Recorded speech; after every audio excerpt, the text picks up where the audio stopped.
What happened in South America? Why did Vice President Nixon receive the shocking treatment he got in Peru, in Venezuela, in other parts of the continent that we have assumed were friendly? Was this basic anti-American feeling, or was it all communist-inspired and directed? And what do we do about it? These are questions everyone is asking. In an attempt to find some answers, CBS Radio presents a special edition of Radio Beat. Subject, Latin America.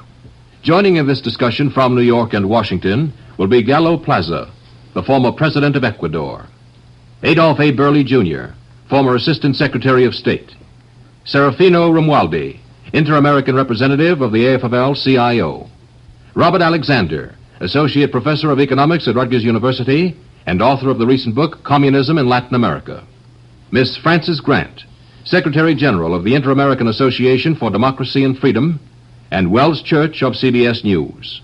Now, here is our moderator, CBS News correspondent, Stuart Novins.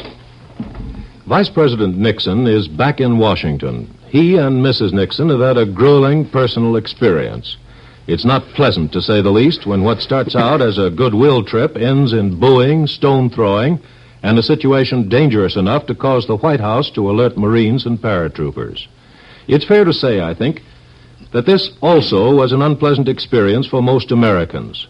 The realization that we are not liked is always shocking, but sober second thoughts follow the initial impact.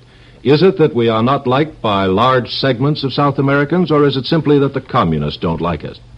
Does it matter whether we're liked or not? Do we need to re-examine our national policies relating to South America? Is there a real communist threat there? These are some of the questions, and the comments of our guest tonight will, I'm sure, provoke more questions. We hope they will also provoke